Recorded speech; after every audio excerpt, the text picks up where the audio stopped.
Okay, so we are doing our part two of I know what to do. How do I make myself do it? And so, you know, I really believe that if you spend some time going through the questions we asked in I know what to do, it's really going to be helpful for you to pinpoint what you're passionate about.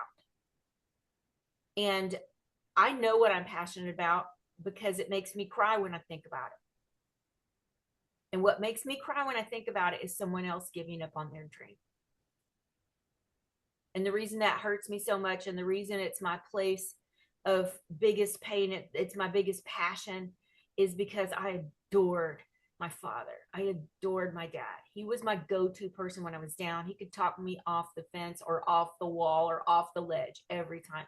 He was the biggest encourager in my life. He did that for everyone. He was the one that put his hand around the ex-convict that he had invited to our church after he got out of prison, just to give him comfort and welcome him back into the world. And I adored my dad. And when he took his own life, it destroyed a big part of me. Not destroyed, it gave me a passion to encourage others, to see where someone is maybe needing encouragement and to encourage them in that, because I'm a person that believes that quitting is never the right answer. It's never the right answer. Quitting isn't the right answer. Quitting sometimes is a way we control a situation for a moment, but I don't believe, for me, it's encouraging people, lifting people up, and helping people see how valuable and important you are. Just like last week when we talked about there's only one you in the universe, and if your dreams aren't met, they never will be by anyone else, because your dreams are tied to other people. You can't reach your dream without other people. And so you're not going to lift up all those people if you don't go for your dream. And so that's what keeps me going. That's what gets me passionate. That's what makes me cry. And I know that I am passionate about helping others believe in themselves. It's my signature on my email. I am passionate about it. What are you passionate about? You've got to figure that out, because once you know, nothing can stop you. You will figure out whatever you have to figure out to get on to the next thing. Now, we're going to do the first few pages of Stop the Self-Sabotage. This is a book by Pat Pearson. She is a wonderful teacher. And years ago, I brought her into Houston to speak at an event. And when I was preparing for this class, I found her book and I dusted it off. And I texted her because I still have her cell phone. I'm like, is this still your phone number? She's like, yeah. And I've got an appointment with her tomorrow. So I'm going to spend some time with her one-on-one to bring more of this to us, and more of Pat's wisdom. So I hope that y'all will look forward to that in the coming weeks. So we're going to talk about chapter 1 of her book, which is called Self-Sabotage and the Deserve Level Theory. Okay. And she equates a deserve level to your IQ. Your IQ level is your intelligence level, and your deserve level is a gauge of the degree to which you believe you deserve what you want in various areas of your life. She said, you cannot control major acts of God, the economy, and other people's feelings. That's the bad news. We already all know that, don't we? The good news is you are in charge of your own choices, feelings, and behaviors. That is where you can make a change. The answer, she believes in that, is that people who don't get what they want is because they didn't believe they deserved to get what they said they wanted. There was an invisible shield between their wants and their ability to create their wants. Now, I'm doing this. We're recording this for YouTube, but I'm in a Zoom gallery and I can see your faces. Has anybody ever felt that? You ever felt like there's an invisible shield between your want and your ability to create what you want? I have. I know I have a lot of times. 35 years in this business, that comes up. It's like a recurring theme. And every time I figure it out, I break through and I get what I want. And when I don't figure it out, I stay stuck. And so we want to figure it out, right? We want to figure it out. So what we're going to do before is realize that before you can have more in your life, you have to follow the wise maxim, know thyself. Not just your conscious self, but your unconscious self, the self that's thinking behind the scenes. That means changing at a deep and profound level. And some of that change will come quickly and easily, and other parts of it will take longer and will not be easy. It will require a commitment to the evolutionary process that is change. And so some people seem to have it so easy. They come in and boom, they go right to the top. Well, maybe they don't have the problems with self-esteem and self-confidence or deserve level. Maybe they have all that. They have the framework and they were blessed in their lives and they can come because they've got an opportunity, they can go. Well, that's not my personal reality. So I've been working on this stuff for a long time. And I see the value in it and I know how important it is. But here's the thing you want to remember. The rewards of your change that you're going to do can be summed up in one sentence. You can have more in your life than you have ever had. You can. What you want to do is fully understand and resolve the how and the why of the behaviors you have that sabotage yourself.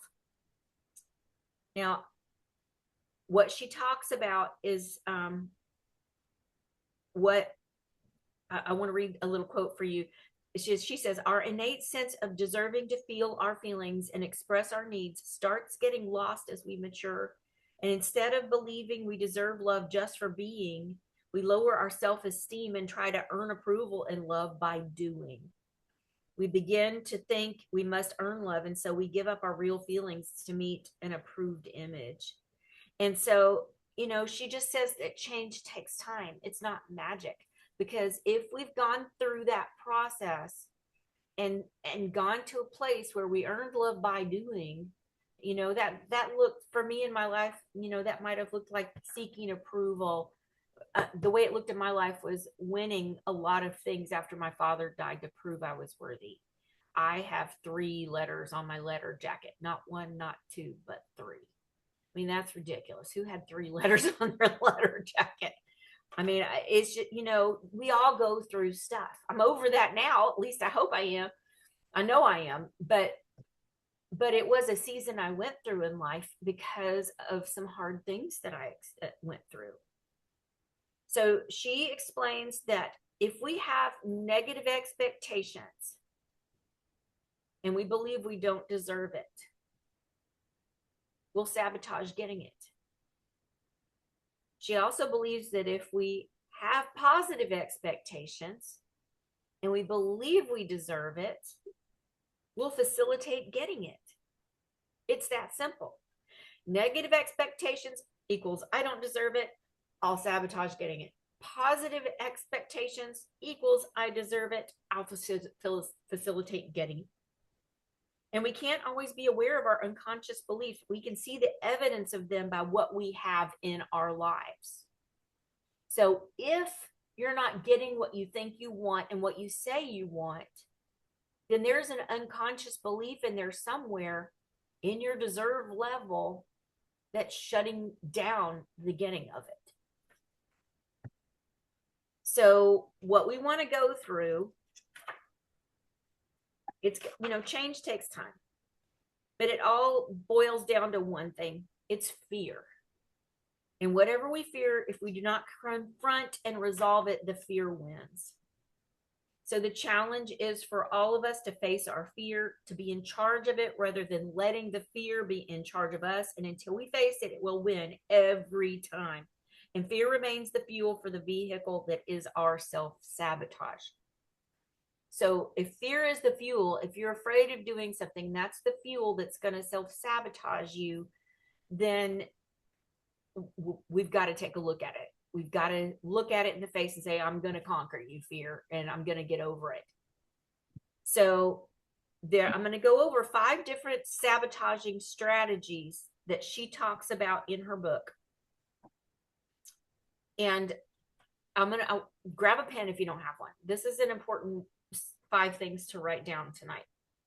And number 1 is throwing it away. And as I read through these, I want you to think through have I done some of these to myself?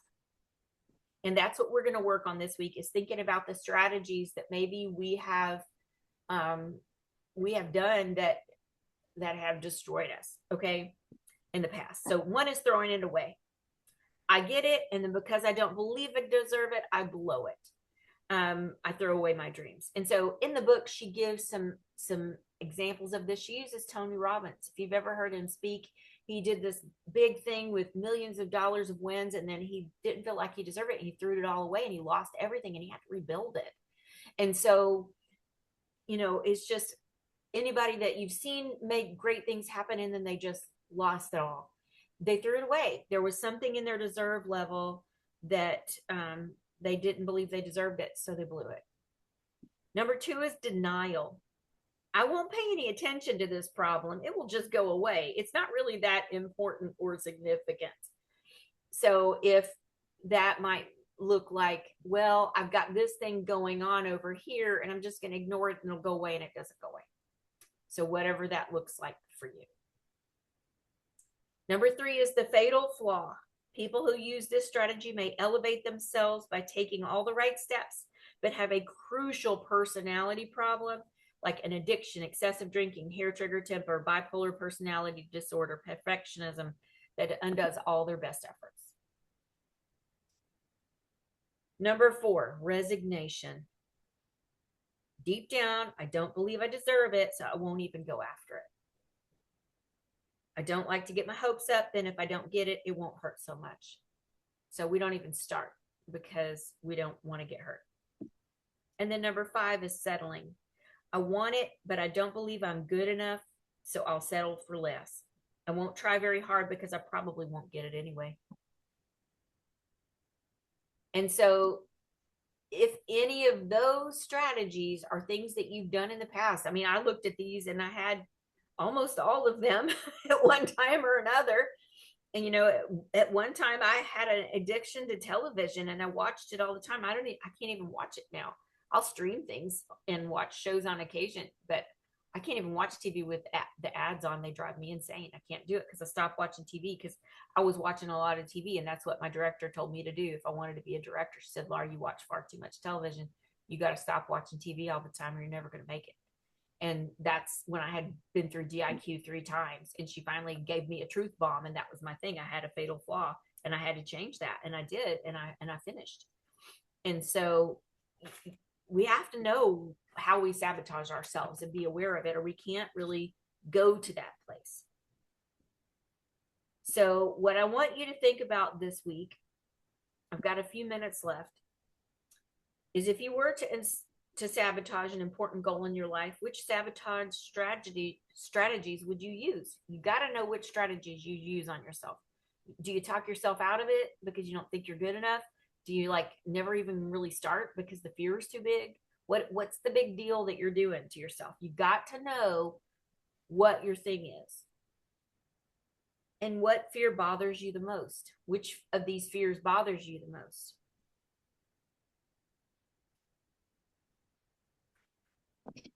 So if our beliefs have so much power in our lives, what do we do to change them? We need to remember something very, very, very powerful. Energy follows thought. Energy follows thought. What you think about you will bring about. Whatever you, and number 2, so energy follows thought, and number 2, whatever you think about expands. It's going to get bigger if you think about it a lot.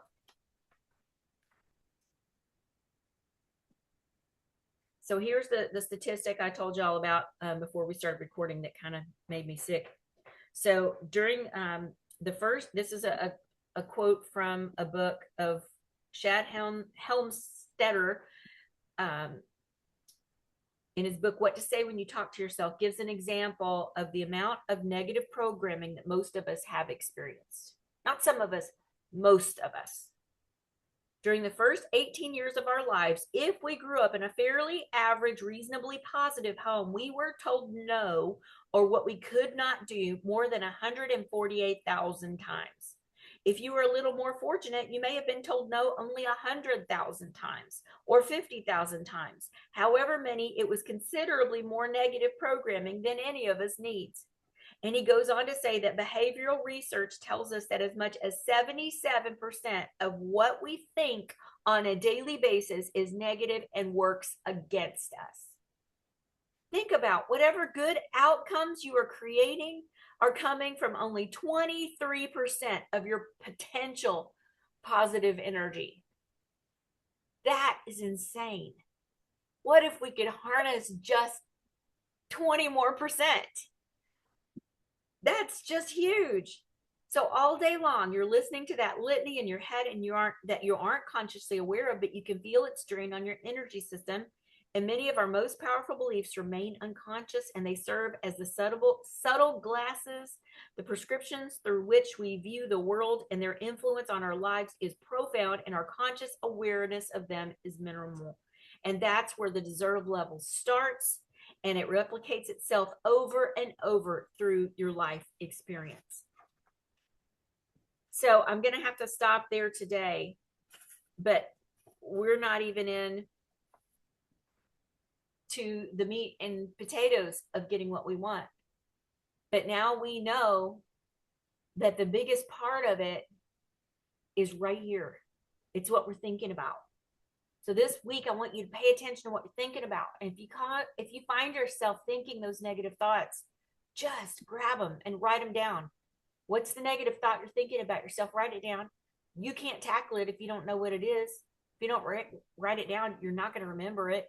I know I'm not. And write those down. See what you're thinking about when you're not paying attention. You're going to have to pay attention to it this week. And we want to write down what we want. Write down what you want, and then write down your positive beliefs about getting what you want and your negative beliefs about getting what you want. Now, in our business, that might look like, I want my red jacket. I want it with everything that's in me. I want to go to seminar in a red jacket. How do I make it happen? Or I might want to be a star consultant this quarter. I want it with everything that's in me. I want to go to that star thing with everybody, and I want to be on the stage with Tessie Wachuku telling me how awesome I am. Yeah, you want that. She's really good at doing that. So what are the positive beliefs about getting what you want, and what are your negative beliefs about getting what you want? We've got to start pigeonholing them and getting them. Now, this book goes on to do like 10 more chapters of things to help you increase your self-esteem and your deserve level. And there are exercises in every single chapter. And I was talking to Tracy today in the office, and I said, I'd like to go through this whole book in one meeting, but we can't do it.